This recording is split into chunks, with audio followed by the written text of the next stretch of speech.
Hello everyone, my name is BattleTruck and welcome to my new series, Booting Up. Booting Up is a series format in order to allow us to review and look at games that maybe has been forgotten under the radar or something that is maybe lost in the doldrums of my own Steam library. For instance, this is Horizon Chase Turbo, a indie developed game by Aquiris Game Studios back in 2018. Now, as I scroll over to the options menu, let's talk a little bit about Horizon Chase Turbo as a game itself. So Horizon Chase Turbo originally started as Horizon Chase, which was on the Google Play Store and the Apple Play Store back in 2015. And it received relatively good reviews. Last time I checked, I saw it was a 4.4 out of 5 stars. So this is bare bones at the center of it, a mobile game that was ported to the PC. So looking at the options really quick, language units, speeches, which kind of, you'll see it in the dialogue of the game, but the cars or the drivers, I can't really say that there is a driver, you know how it is. Not like some games like Outrun back in the day where you were able to actually see a person. All the vehicles that I've unlocked so far have roofs, so I'm going to say that the cars talk. Have little dialogue that they kind of give little personalities to the vehicles, so it's charming for what it is if you like that type of stuff. Otherwise, controls, you can come in here and actually edit. I have no issues with the default controls. There's your sound design, and then there's your resolutions with your graphics settings. I have VSync off. I've not seen any issues with screen tearing. I have G-Sync monitors naturally, so I'm all right with that. Anyway, let's get into the campaign, and I will start talking about it here. So, as for the history of the company, they really didn't have anything that was too big on the scene until Horizon Chase Turbo, which was taking that original app port, reworking it for the PC market, and being able to release it on Steam and further along Epic Game Studio store. So as we get into the game, you're going to notice the sense of speed immediately, and I'm going to try not to butcher the start. I did it half right.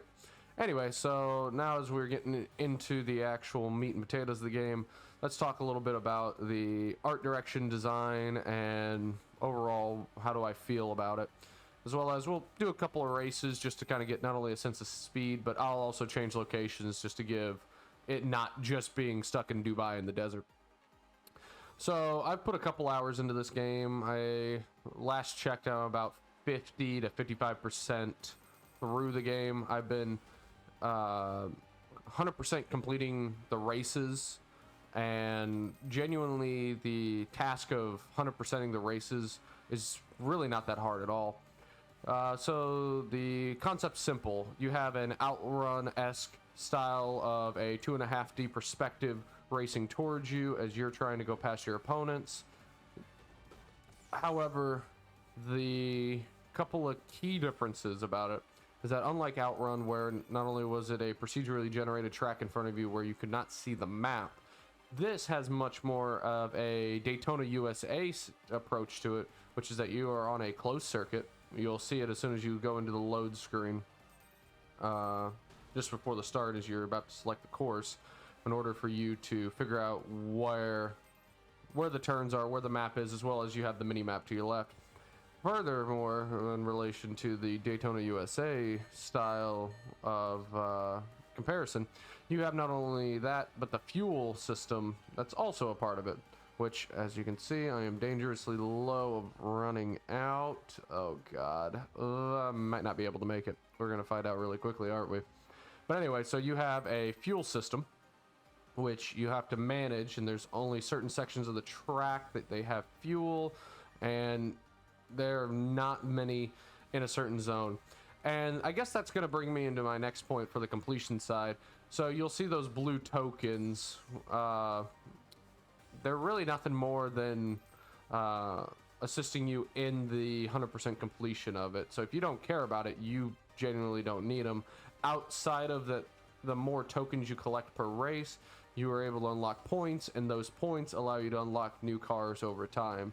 So as you go through the story and win races and just keep progressing forward and forward, you have to hit a certain point total in order to unlock the next area. Pretty straightforward. It's not like you have to unlock or have to get 100% every race in order to be able to keep progressing. I think I'm almost 2 sections ahead of the pace if you go based off of the amount of points that I've already accumulated. Furthermore, with the blue tokens, the biggest complaint that I have with it is the idea that the sense and speed, while it is fantastic, does not lend itself well in order to be able to make sure that you are tracking down each and every token. What I mean is oh god, that was a terrible turn. As we are trying to possibly get a win here, the sense of speed, while allowing you to be very easily immersed into the actual driving mechanics, which feel very snappy, they feel very responsive. Each car has a little bit of weight difference, not to the point where that the arcadey nature of it is subdued, but you can definitely tell that this sports car, I did not get it, this sports car here is going to handle way differently than, say, some of the other cars that are stylized to be like a Camaro or a Challenger. Only second place. So in turn, it's great for what the base is. However, the collected tokens, as you can see, I was supposed to collect 70 of them. The sense of speed, by having your motion blur be so intense going forward, that I've had some people complain while showing off the game that they can't focus on it because it's just so much, especially with how the road itself procedurally flows through so quickly, as there's the some of the speech bubbles of the car. But you are so focused on the road ahead that you cannot sometimes see anything else around it, even though that the tokens are right there. Further adding to that point, the ability to, or the inability to have a token counter, like being able to actually reference and see the idea of how many tokens do I have on the track right this very moment, lends itself to playing a cat and mouse game of where do I need to go, where do I need to be.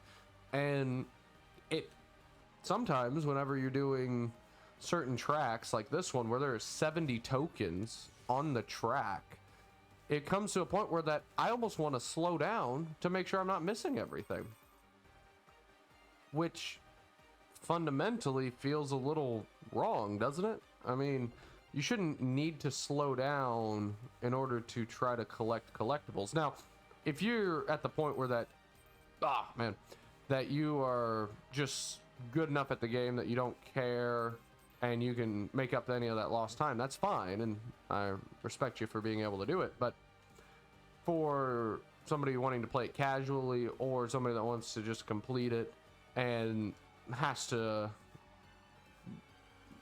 claw for every time to get that win, adding that additional hurdle of, hey, I'm not for sure where any and all of my tokens are, especially whenever you see it right now where I'm only getting snippets here and there, it can make it very challenging.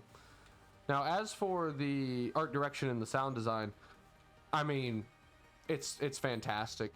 The art design itself, while it is very, very hard to keep focus on being able to just stare at the scenery pieces, they give the aesthetic of that 80s vibe, that 90s arcade vibe.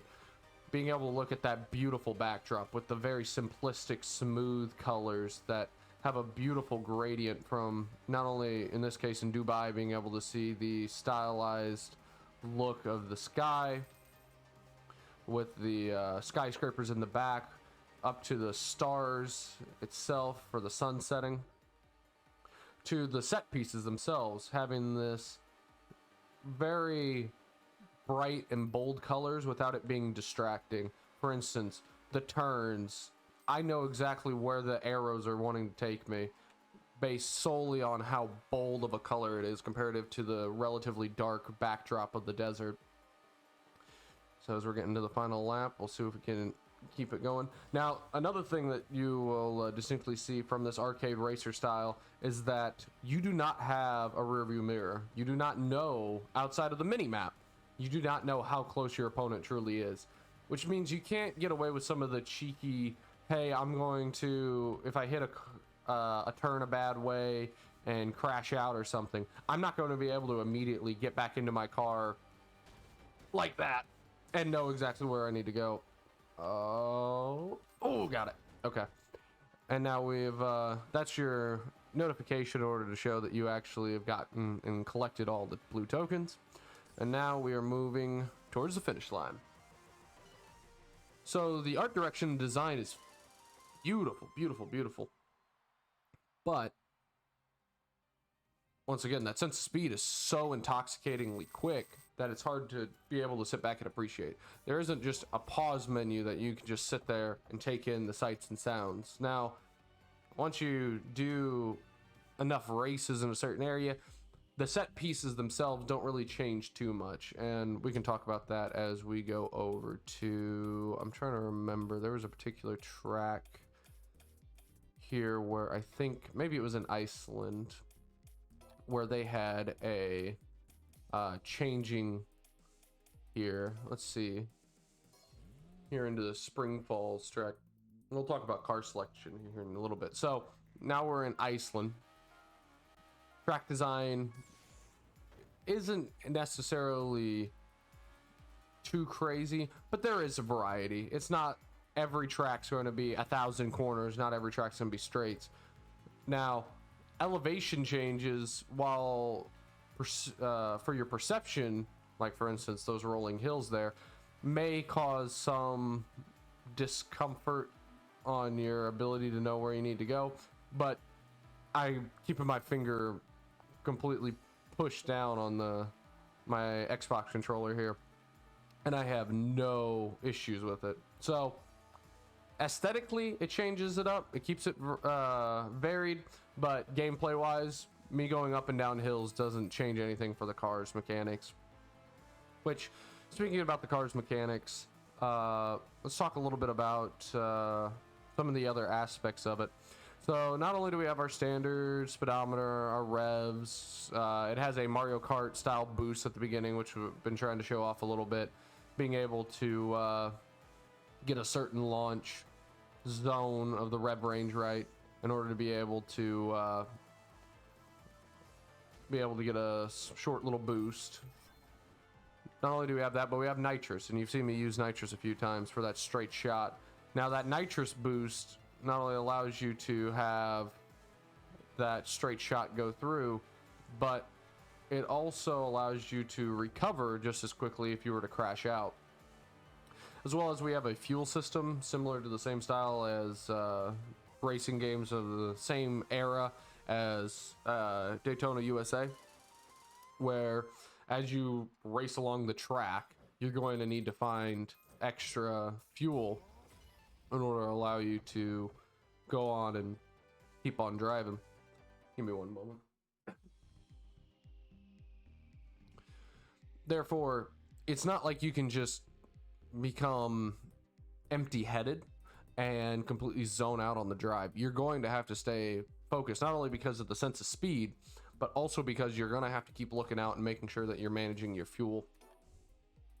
And when it comes to managing fuel and nitrous and how the car mechanics are and how they feel, well, let's get back to, let's go over to California, the original area, and we'll talk about car design here in a moment.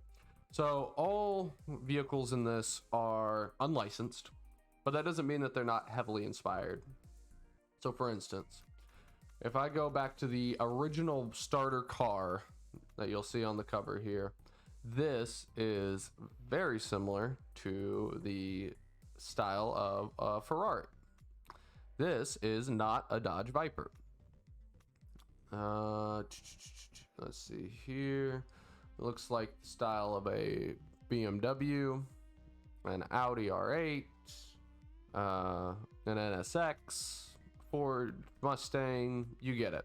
So all of these cars, not only do they have their little names, Cruiser, Infinity, Bliss, Legend, Orient, Crimson Chief, whatever their names may be, not only do they have a little bit of personality where it comes to that, it's also what their in-game names are as you're racing against the AI, but also they have stats, as we can see here. So as you would expect, a heavier muscle car may have like a higher top speed and acceleration, but the handling may be worse, as well as the fuel and the nitrous. And if we look into it, the fuel is going to be fuel consumption. Higher on that bar means less fuel being used whenever driving, as well as nitrous means for how long you are excuse me, how long you're sustaining your actual boost. So for instance, if we try to compare the car that I was using to the starter car here, excuse me, my apologies. So right now, currently, this is a great middle of the road vehicle, something that anybody should be able to pick up and drive, aka the starter car. Now, if we move all the way to my car that I was using here, the Sound of the Future, it has a higher top speed, or excuse me, it has a lower top speed, higher acceleration, slightly better handling. The nitrous is worse, but the fuel, I think, is about on par. Let us recheck here. It was 4.3. So the fuel's the exact same. Now, further adding to allowing you to customize your look and feel, not only as you unlock vehicles and figure out which one you like. For instance, the Dust Driver I was using quite frequently because I like the acceleration, the speed, even though I didn't have, or the acceleration and the handling, even though I didn't have as high of a top speed. If I can keep my foot through the excuse me one moment.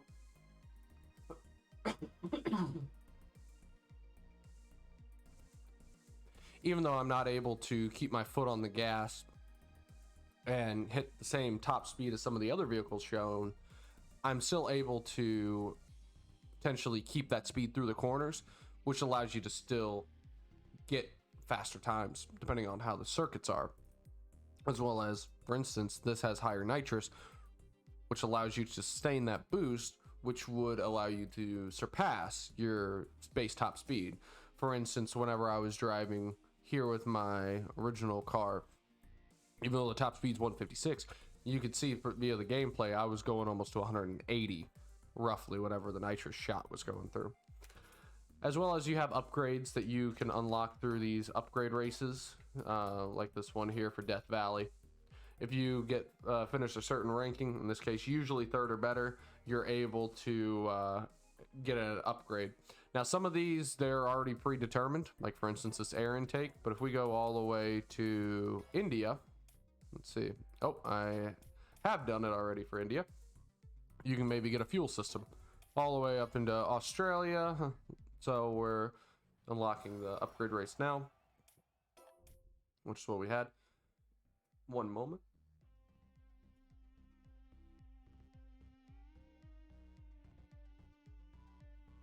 My apologies. For the upgrade race here, it allows you to specifically choose what upgrade you like, giving you more freedom to it. Now, those are all permanent upgrades as it showed. You're not going to need to only pick one car, which I appreciate. It allows you to mix and match without feeling like you are stuck in a certain loop where you have to use this one vehicle because you invested all your time and money into it, or in this case all your upgrades into it, and you're not able to experience the rest of the roster. Now, as for the sound design, which I talked about a little bit earlier with the visual, but for the sound design's excellent. Every song has a distinct tone for the region. Every single one is that 16-bit style composing, where it is a relatively simple,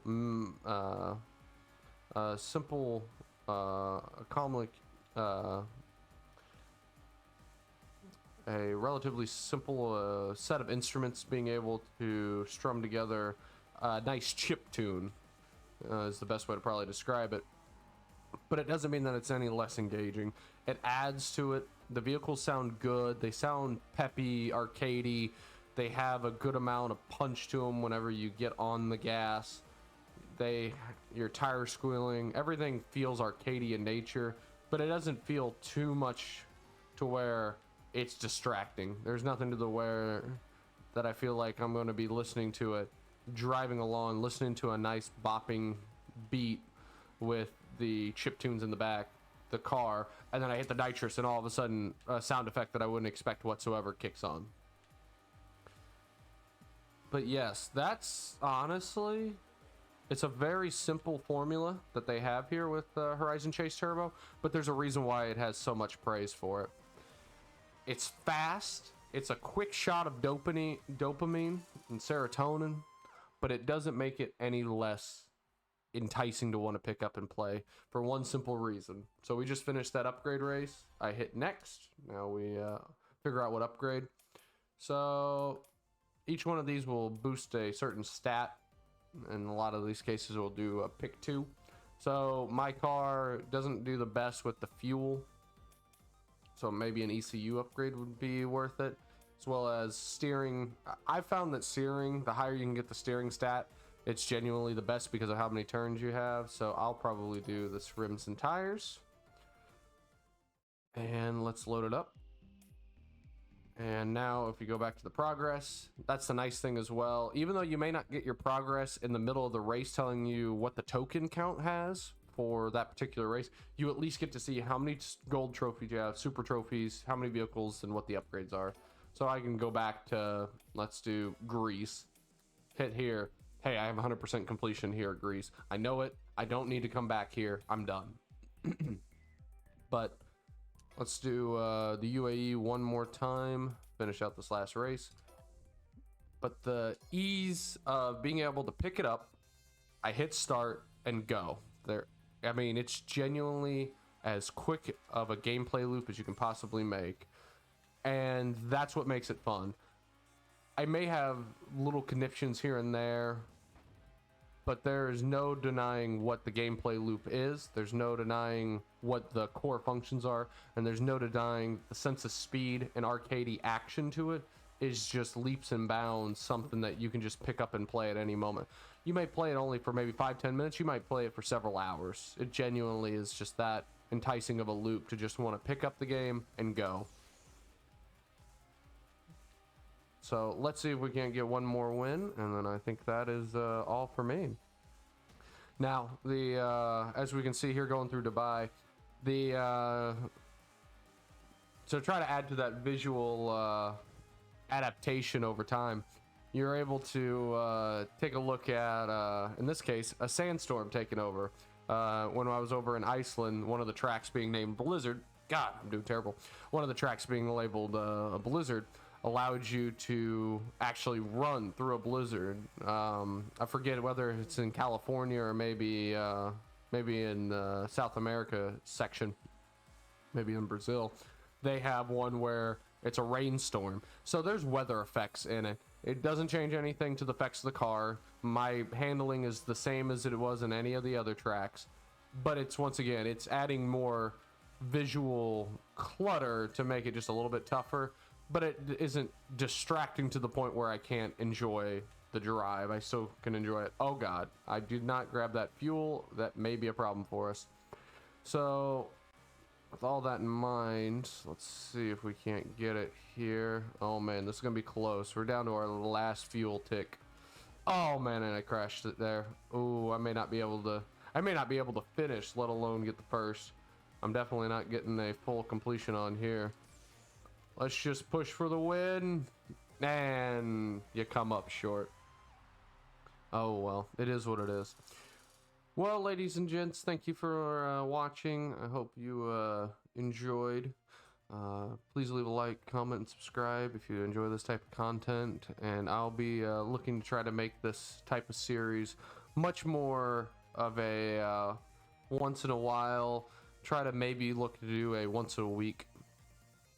But with all that being said, thank you so much for watching. Have a great rest of your day. And until next time, enjoy.